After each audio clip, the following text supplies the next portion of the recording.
Olá, boa noite a todos que estão aqui assistindo esse estudo na nossa reflexão, né, sobre o Livro dos Espíritos, nosso estudo de sexta-feira às 7h30 da noite, no Centro Espírita Ibirajara.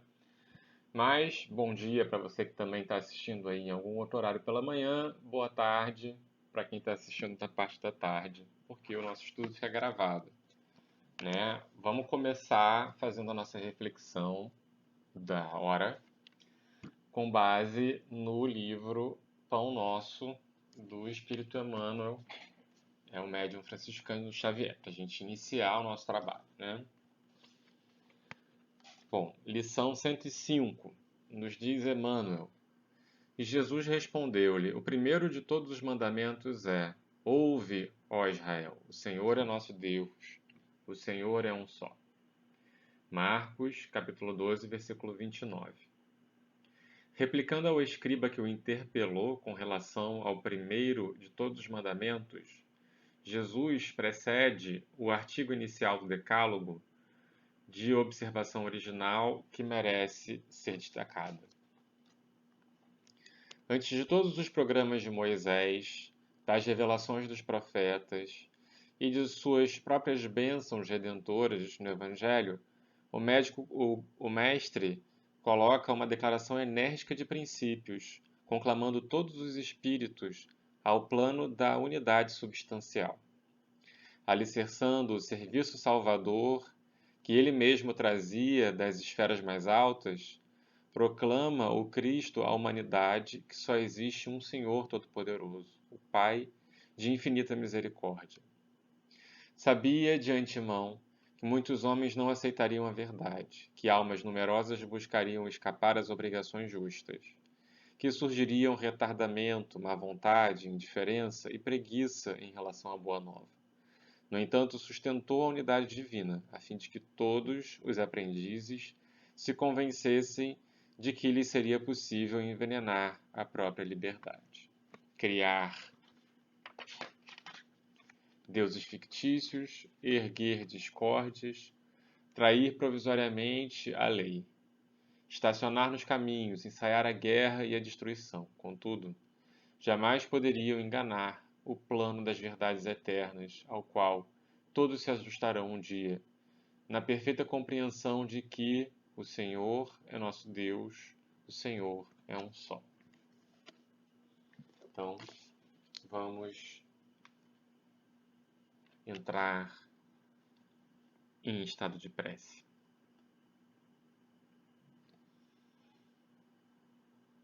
Que desarmemos os nossos corações, que estejamos em paz, com a mente asserenada, buscando nesses breves instantes a conexão com os mentores, amigos das nossas vidas, com os nossos anjos tutelares do amor.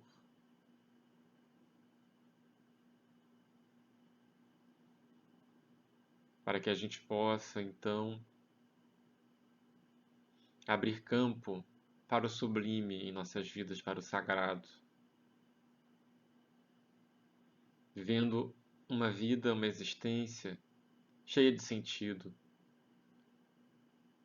sentido esse calcado no amor e na caridade.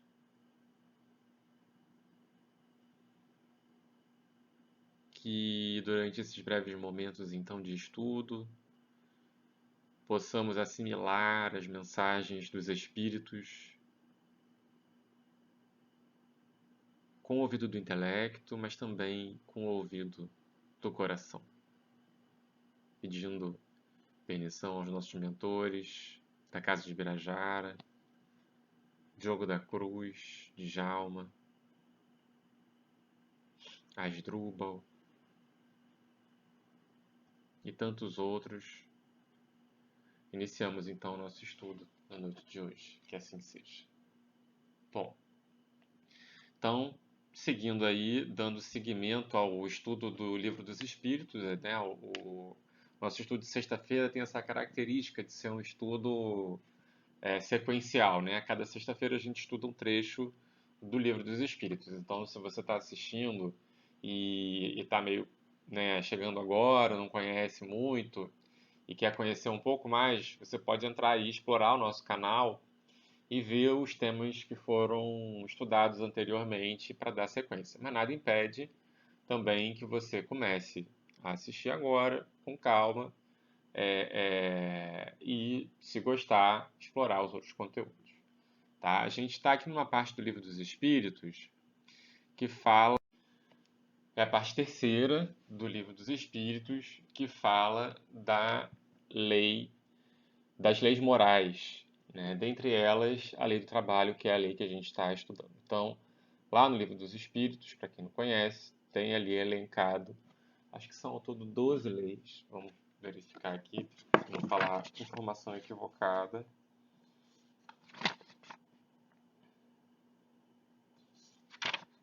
São 11 leis, né? São 11 partes, 11 capítulos, né, das leis morais, e ele conclui com da perfeição moral, tá?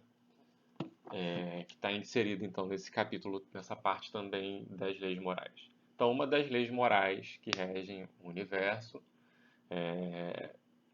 é a lei do trabalho, né? Na doutrina espírita, nós acreditamos que existem certas leis que são universais, que regem o universo.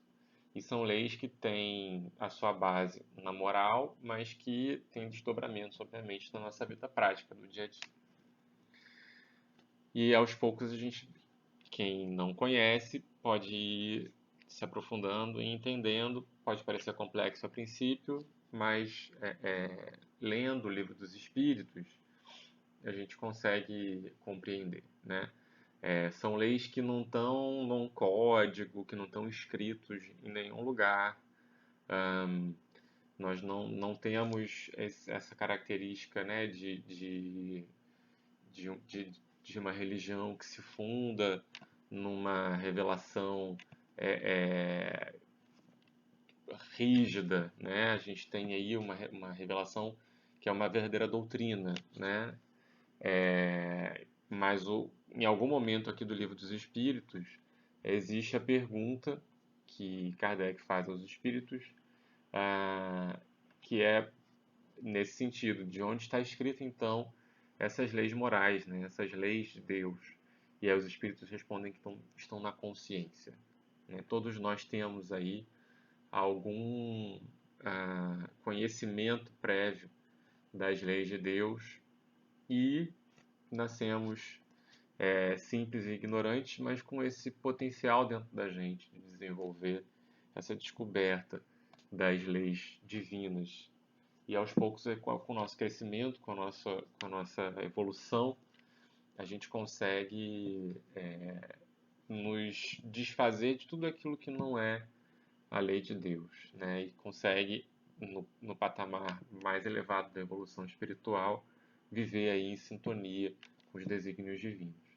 Mas isso é papo para outros trechos aqui do Livro dos Espíritos. Vamos voltar para a lei do trabalho. E a gente está aqui no último item da lei do trabalho, que é a parte que fala do limite do trabalho e do repouso. Pergunta 682 a pergunta 685. Então, são perguntas, né, que Kardec faz aos espíritos que responderam através das médiuns com as quais o Kardec trabalhava lá na época da codificação espírita. Então, Kardec perguntou: sendo uma necessidade para todo aquele que trabalha, o repouso não é também uma lei da natureza? Respondem então os espíritos, né? Então, a gente pode dizer que existe lei do trabalho, a gente também pode dizer que existe lei do repouso, né? Então, os espíritos respondem: sem dúvida, o repouso serve para a reparação das forças do corpo e também é necessário para dar um pouco mais de liberdade à inteligência, a fim de que se eleve acima da matéria. É bom a gente dar uma rememorada um pouco nesse momento histórico que Kardec está falando, que é um momento em que a gente tem a ciência revolucionando os meios de produção, a gente tem uma série de lutas sociais na Europa, vislumbrando aí os direitos trabalhistas, os direitos dos trabalhadores, as formações de organismos de representatividade dos trabalhadores, para que eles tenham mais direitos, porque em um determinado momento o capitalismo assumiu uma forma aí tão avassaladora, né, na sociedade, que a exploração aí do trabalho se tornou abusiva. E aí houve a necessidade, então, de uma compensação, de uma mobilização dos trabalhadores para que isso fosse corrigido, né? Então, essa pergunta do Kardec, ela está bem inserida nesse momento histórico, né? E que o repouso, então, o trabalho é importante, né? Ele está falando aqui, né? Então, os espíritos estão ali desenvolvendo nesse capítulo essa ideia toda da importância do trabalho, que o trabalho, do ponto de vista espírita, ele não é só o do trabalho remunerado, né? A conceituação que os espíritos dão do trabalho para o Kardec, na verdade, toda ocupação útil, portanto, é trabalho. Mesmo que a gente não receba um salário, mesmo que a gente não tenha um ganho assim material direto daquilo. Mas a gente está trabalhando, a gente está produzindo ação, né, no mundo. A gente está gerando, com a nossa ação, efeitos práticos, concretos no mundo. Então, tudo isso é trabalho.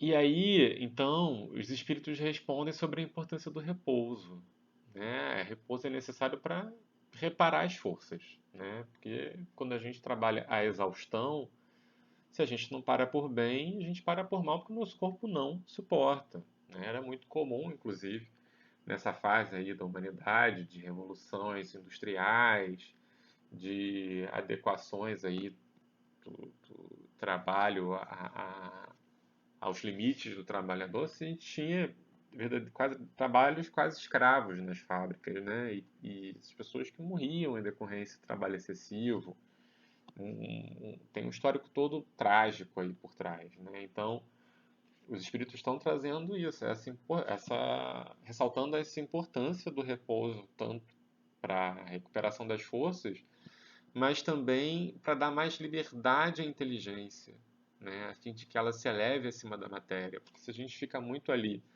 só no terra a terra do trabalho, a gente às vezes não abre o nosso campo mental para as reflexões mais elaboradas e mais sensíveis, né, da nossa mente.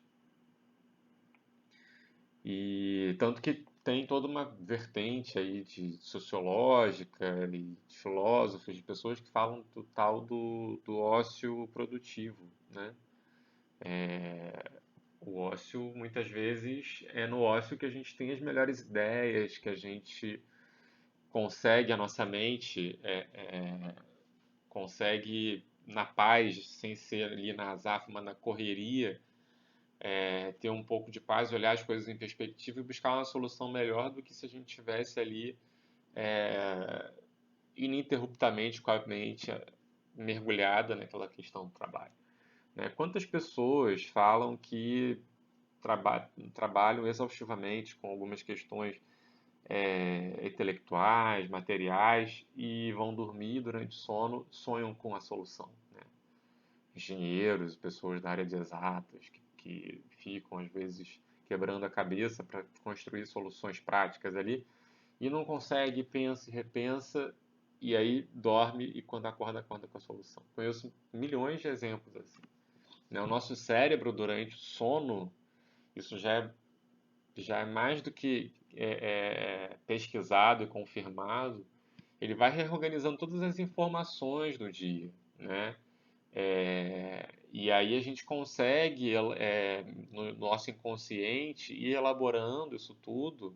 Isso também ajuda a gente a formar os nossos pensamentos, a tomar as nossas decisões, né? Então, o repouso, ponto pacífico, ele é mais do que necessário. Mas naquela época talvez não fosse tanto ponto pacífico assim, justamente por esse contexto histórico que a gente conversou. E aí o Kardec pergunta: qual o limite do trabalho? Né? E aí os espíritos então respondem: o das forças. Em suma, a esse respeito, deixa Deus inteiramente livre o homem, Porque o que está por trás aqui dessa resposta? Quando a gente coloca a responsabilidade de normatizar o nosso comportamento ah, em algo ou alguém que se diga porta-voz de Deus, né? A história é pródiga em nos ensinar o quanto que isso é uma experiência ruim para os grupos sociais, né?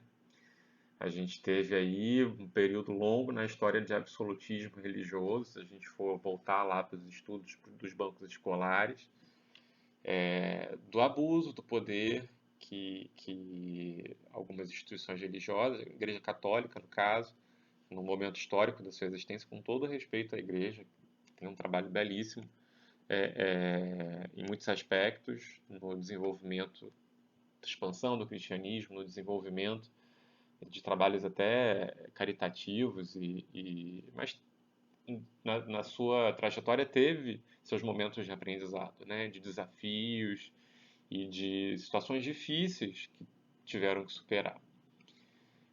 Como toda instituição que, apesar de religiosa, tem uma característica humana, né, muito forte. Apesar de lidar com algo transcendental, tem uma característica humana. É feita por homens e, portanto, tem as suas contradições, né? Mas os espíritos falaram, quem tem que determinar os limites das forças é o homem. E aí, mais além aqui, a gente vai entender por que os espíritos estão dizendo isso, e aí eu vou retornar nesse ponto. Pergunta 684. Que se deve pensar dos que abusam de sua autoridade impondo a seus inferiores excessivo trabalho? Né? Porque a brecha que a resposta anterior deixou foi essa, o limite do trabalho é o limite das forças. Então, Deus ou os espíritos não podem dizer qual é esse limite. Aí Kardec coloca ali os espíritos contra a parede, que se deve pensar dos que abusam de sua autoridade, impondo a seus inferiores excessivo trabalho. Resposta: isso é uma das piores ações. Todo aquele que tem o poder de mandar é responsável pelo excesso de trabalho que impõe a seus inferiores, porquanto assim fazendo transgride a lei de Deus. Então, tá aí, tem responsabilidade também quem impõe trabalho excessivo. 685. Tem o homem o direito de repousar na velhice? Resposta dos espíritos: sim, que a nada é obrigado, senão de acordo com as suas forças. Se a gente pode falar também das pessoas que, por algum motivo, estão inaptas para o trabalho como a gente conhece hoje em dia. Pessoas que têm algum transtorno de ordem mental, algum atraso de desenvolvimento, alguma questão assim, e que não podem trabalhar da forma como a gente conhece o trabalho, né? A despeito de toda a discussão que a gente tem hoje sobre acessibilidades e inclusões, né? Ainda assim existem pessoas que não vão conseguir, né, desempenhar. E como que essas pessoas sobrevivem, né? Tem gente que chega à idade senil e consegue continuar trabalhando perfeitamente. Conheço muitos casos de pessoas que trabalharam até os 90, até, né, a gente vê, sei lá, pensando aqui no exemplo que todo mundo conhece, Fernanda Montenegro está aí com 94 anos, se eu não me engano, trabalhando, né? Eu conheço, sou jurista, sou advogado, conheço inúmeros advogados que chegam à idade muito avançada trabalhando, né? Isso, mas reparem só que são todos trabalhos ligados a uma área mais intelectual. Os trabalhos de característica mais física tendem a cobrar um preço mais alto, né, em termos da disposição que a pessoa chega até a velhice. Porque também a gente vai perdendo as forças, né, quando a gente fica na velhice, certos trabalhos a gente não consegue fazer por uma questão natural, biológica. Subpergunta A. Então, tem o homem o direito de repousar na velhice, ele não é obrigado a trabalhar na velhice, né? Os espíritos estão dizendo, senão de acordo com as suas forças. Aí o Kardec então vem e pergunta: então, que há de fazer o velho que precisa trabalhar para viver e não pode? Porque quantas pessoas a gente não conhece que precisa trabalhar ainda que tenha chegado à idade avançada, porque a situação econômica do país, enfim, situações de vida da pessoa não permitiram que ela se aposentasse, né? Então ela precisa trabalhar. E aí então dizem os espíritos: o forte deve trabalhar para o fraco. Não tendo este família, a sociedade deve fazer as vezes desta. É a lei da caridade. Né? Então, isso aqui responde aquilo que a gente tinha falado na pergunta 683 sobre o limite do trabalho. Né? É, Deus deixa o homem inteiramente livre para decidir a esse respeito, mas existem questões, compromissos do ponto de vista moral, né? Do ponto de vista da empatia, do entendimento dos limites do outro, né? E do quanto que esse outro pode ou não colaborar. E então, quem pode um pouco mais, de repente pode oferecer um pouco de conforto a quem pode menos, né? E aí segue o comentário de Kardec que fecha o capítulo da Lei do Trabalho, tá? Não basta se diga ao homem que lhe corre o dever de trabalhar. É preciso que aquele que tem de prover a sua existência por meio do trabalho encontre em que se ocupar, o que nem sempre acontece.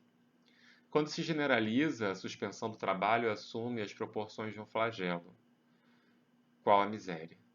A ciência econômica procura remédio para isso no equilíbrio entre a produção e o consumo. Esse equilíbrio, porém, dado seja possível estabelecer-se, sofrerá sempre intermitências, durante as quais não deixa o trabalhador de ter que viver. Há um elemento que se não costuma fazer pesar na balança e sem o qual a ciência econômica não passa de simples teoria. Esse elemento é o da educação. Não a educação intelectual, mas a educação moral. Não nos referimos, porém, à educação moral pelos livros, e sim a que consiste na arte de transformar caracteres. A que incute hábitos, porquanto a educação é o conjunto dos hábitos adquiridos.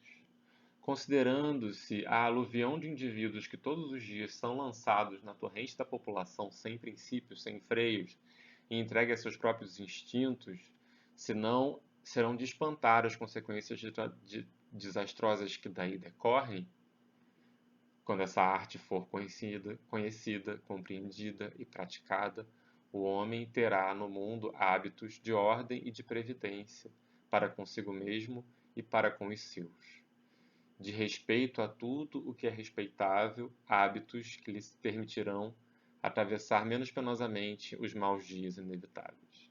A desordem e a imprevidência são duas chagas que só uma educação bem entendida pode curar. Esse é o ponto de partida, o elemento real do bem-estar, o penhor da segurança de todos. Né? A gente vive um momento muito desafiador do trabalho, do ponto de vista do trabalho.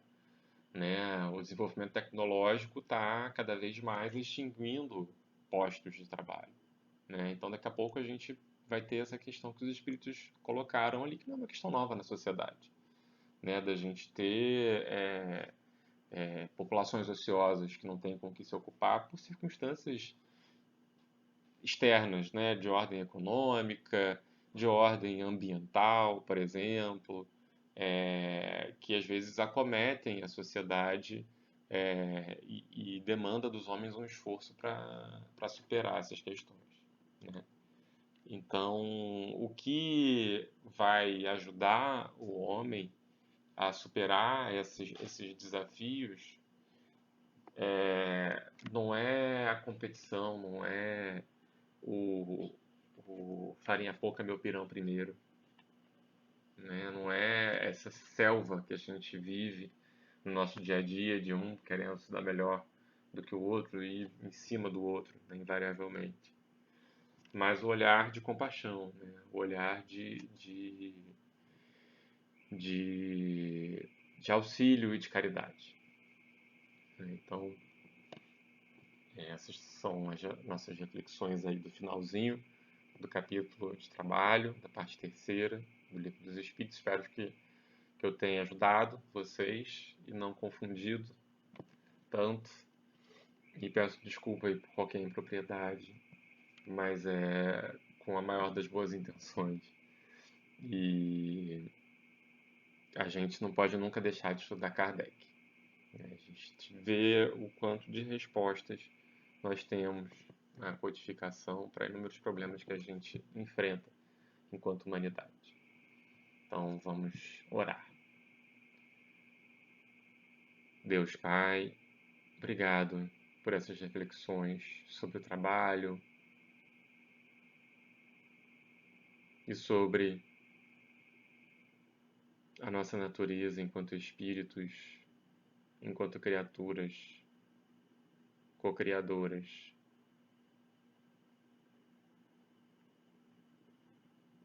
Que possamos ter um olhar mais cristão nas nossas relações de trabalho, não deixando que a frieza do mundo nos roube a compaixão, o entendimento e a empatia. Pedindo assim a tua proteção, a tua orientação hoje e sempre. Encerramos o nosso estudo na noite de hoje.